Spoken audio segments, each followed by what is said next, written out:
کے لیے جو تحفہ لے کر آئے وہ نماز کو ہم نے صرف اس اعتبار سے دیکھا اور سمجھا نماز کو کہ نماز ایک عبادت ہے، اس میں کوئی شک نہیں، اہم ترین عبادت ہے، اس میں کوئی شک نہیں کہ یہ فرض ہے، اس میں کوئی شک نہیں کہ اس کا پڑھنے والا مسلمان ہے، اس میں کوئی شک نہیں کہ نماز ایمان کی علامت ہے، اس میں کوئی شک نہیں کہ نماز پڑھنے والا اللہ کی رحمتوں کا مستحق ہوتا ہے، اس میں کوئی شک نہیں کہ نماز میں سجود ہونے والا اللہ کی رحمتوں کا طلبگار بھی ہوتا ہے اور اللہ کی رحمتوں کا مستحق بھی ہوتا ہے، اس میں کوئی شک نہیں کہ نماز دین کا ستون ہے،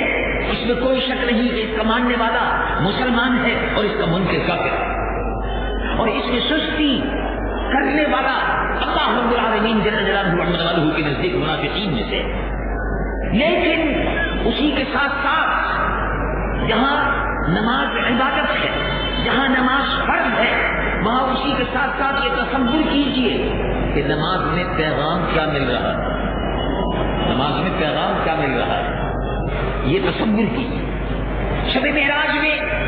اللہ تبارک و تعالیٰ جل جلالہ نے اپنے محبوب کے ذریعے سے، نماز کے ذریعے سے یہ پیغام دیا کہ مسجد کی صف میں کھڑے ہونے والے جتنے بھی ہیں، ان سب پر جن پر نماز فرض ہے، خواہ وہ امیر ہو خواہ وہ غریب ہو، جو بھی مسلمان ہے، جو بھی غلام مصطفیٰ ہے، اس کو نماز پڑھنی ہے، اور جو نماز پڑھتا ہے اس کو اس بات پر بھی ایمان رکھنا ہے کہ ایک ہی صف میں کھڑے ہو گئے، محمود آیا، نہ کوئی بندہ رہا نہ کوئی بندہ رہا، یہ مساوات کا پیغام دیتی، نماز مساوات کا پیغام دیتی ہے۔ نماز مسجد میں جب نمازی کھڑا ہوتا ہے، بادشاہ کی کوئی جگہ مقرر نہیں ہے،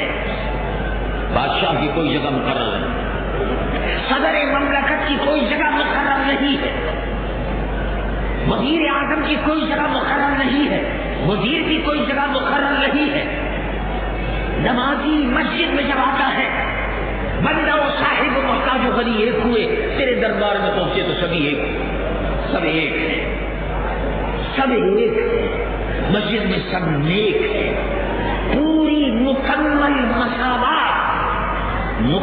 مساوات کا ظہور، مکمل مساوات کا نمونہ، عملی نمونہ اگر دیکھ رہو اسلام کی تعلیم میں دیکھو کہ جس میں امیر و غریب کا، شاہ و گدا کا، رئیس و فقیر کا کوئی امتیاز باقی نہیں رہتا، کوئی وی آئی پی مسجد میں نہیں،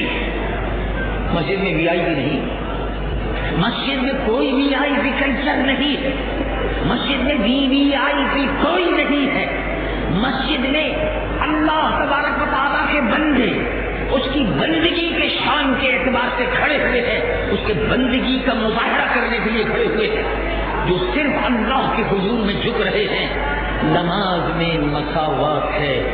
مسجد میں مساوات ہے۔ کیا اسلام صرف، اب سوال یہ پیدا ہوتا ہے، کیا اسلام صرف مسجد میں مساوات کی تعلیم دینے کے لیے آیا؟ نہیں، جواب یہ ہے کہ نہیں۔ اگر مسجد میں اسلام نے مساوات کو قائم کیا تو مسجد کے باہر بھی اسلام مساوات کرتا۔ اگر مسجد میں اسلام نے مساوات کو قائم کیا تو مسجد کے باہر بھی، بازاروں میں بھی، سیکریٹریٹ میں بھی، ایوان صدر میں بھی اور ایوان وزیر اعظم بھی، وہ مسلمانوں کے درمیان بھی مساوات چاہتا ہے کہ کسی امیر اور غریب کو کوئی امتیاز نہ ہو۔ اللہ کے نزدیک صرف وہی شخص عزت والا ہے۔ تم نے اللہ کے نزدیک عزت والا صرف وہ ہے جو جتنا خدا سے زیادہ ڈرنے والا ہے۔ یہی مضمون قرآن میں بیان فرمایا، اور اللہ رب العالمین ارشاد فرماتا ہے، مساوات دیکھیے جو اسلام نے قائم کی، وہ مساوات کیا ہے؟ جو مساوات اسلام نے قائم کی، مسجد سے نکلی تو مسجد کے باہر جب آتی ہے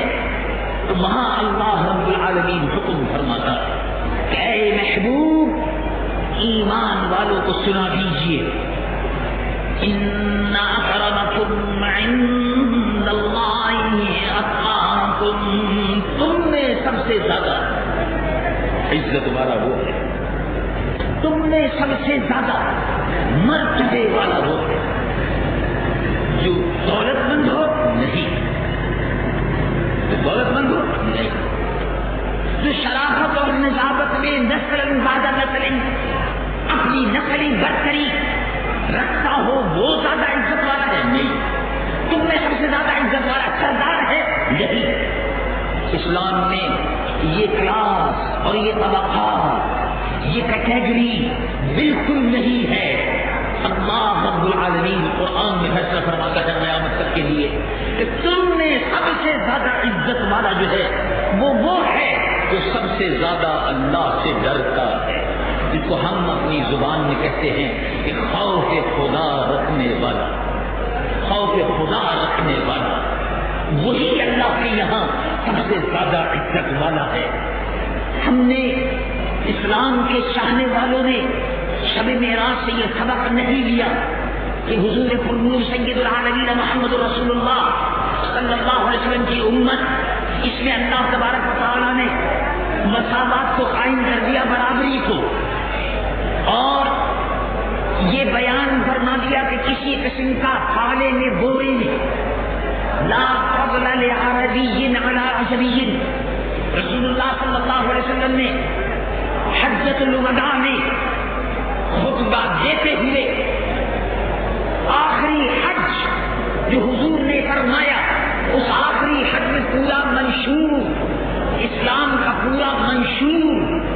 رسول اللہ کی امت کے لیے پورا مینیفیسٹو منشور موجود ہے، جس میں رسول اللہ صلی اللہ علیہ وسلم نے ارشاد فرمایا لا فضل لعربی علی عجمی، عربی کو عجمی پر کوئی فضیلت نہیں، لا فضل لاحمر علی اسود، کسی کالے کو گورے پر فضیلت نہیں اور گورے کو کالے پر فضیلت نہیں، اگر کسی کو فضیلت ہے الا بالتقوی، تو جو جتنا اللہ سے ڈرتا ہے وہ اتنا ہی اللہ سے قریب ہے، وہ اتنا ہی عزت والا ہے، وہ اتنا ہی شرافت والا ہے۔ اسلام نے اس صحابہ کے خطبہ حجۃ الوداع میں بیان فرما دیا کہ کسی عربی کو عجمی پر کوئی فضیلت نہیں، رنگ کی وجہ سے، نسل کی وجہ سے، زبان کی وجہ سے، زبان کی وجہ سے، نسل کی وجہ سے، قبیلے کی وجہ سے، برادری کی وجہ سے، علاقے کی وجہ سے کسی کو کسی پر کوئی فضیلت نہیں، سب مسلمان، انما المؤمنون اخوہ، ایمان والے مسلمان رسول اللہ کی امت یہ سب ایک دوسرے کے بھائی ہیں، سب ایک دوسرے کے بھائی۔ دیکھو کتنا پیارا رشتہ ہے، کتنی پیاری مساوات ہے، برابری کا کتنا عظیم تصور ہے، مساوات کا کتنا بڑا تصور ہے۔ مسجد میں جو مساوات قائم کی، بازاروں میں بھی، کوچے میں بھی، ارباب حکومت میں بھی، ایوان صدر میں بھی، ایوان وزیر اعظم میں بھی، ہر جگہ اسی اصول کو نافذ ہونا چاہیے تھا کہ ہم سب مسلمان ایک دوسرے کے بھائی ہیں، کسی کو کسی پر فضیلت اور برتری حاصل نہیں ہے، اب سب کے حقوق برابر ہیں، سب کے حقوق برابر ہیں۔ ہم نے یہ تصور مٹا دیا، لوگوں کے حقوق کو غصب کرنا شروع کر دیا۔ اسلام کی معراج کے عظیم فلسفے کو جو سبق ہمیں ملا تھا معراج مصطفیٰ سے کہ عالم بشریت کی زد میں ہے گردو، وہ سبق ہم نے بھلا دیا، اور اب ہم اس بات پر ایک دوسرے سے لڑتے ہیں کہ یہ سندھی ہے، یہ پنجابی ہے، یہ مہاجر ہے، یہ اردو بولتا ہے، یہ پنجابی بولتا